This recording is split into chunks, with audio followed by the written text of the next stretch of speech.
On another matter, it is clearly observable that a unified identity among us is no longer a given. This is not really surprising, considering that for over a century we have been involved often in numerous intramural disputes.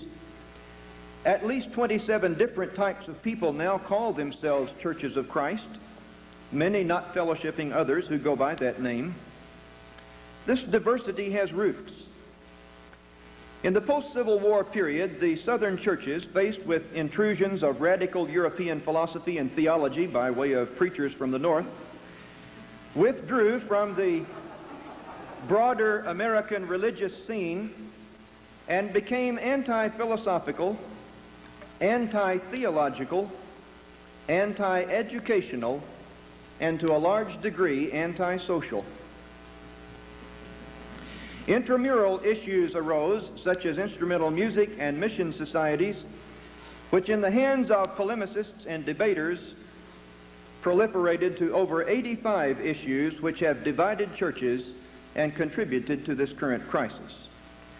Although most of these issues were not truly biblical matters, some were pushed to the center of attention to the point that they were allowed to form an identity for the movement.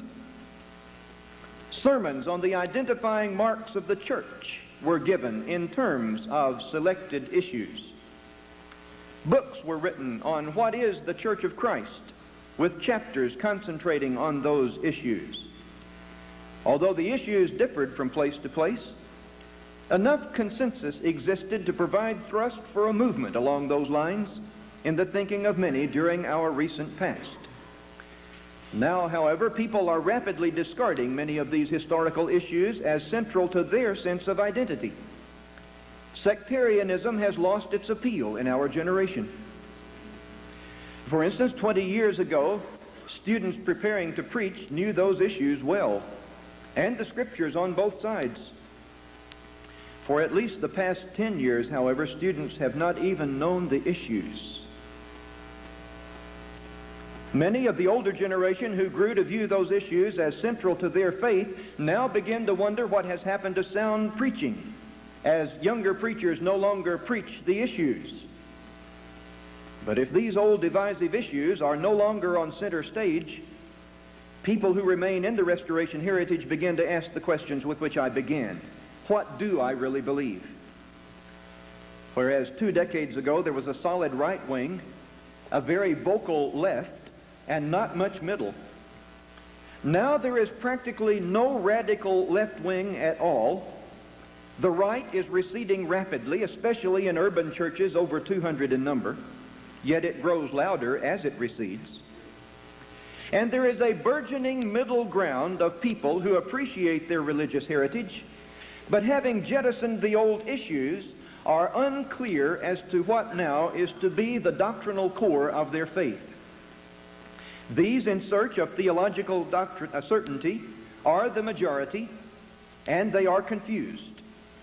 Over a century of biblical neglect, and neglect of the major theological questions presented by the biblical text, has resulted in doctrinal ambiguity.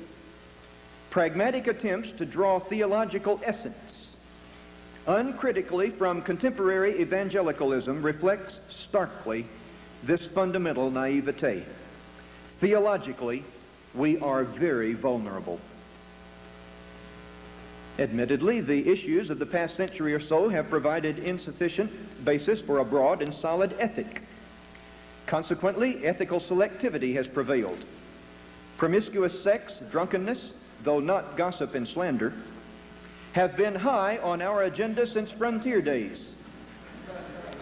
Major emphasis upon external ethic, for instance upon skirt length, has not translated well into a meaningful internal ethic of a worthy walk before the Holy Great One. More affluent, we now work in major corporations and are faced with a new array of ethical pressures not addressed by frontier preaching. A new generation is raising concerns about long-neglected biblical issues of poverty, racism, and war. I find increasing inability on the part not only of our young people but our adults to relate doctrine and ethics. This is not surprising given the sectarian view of doctrine we have held.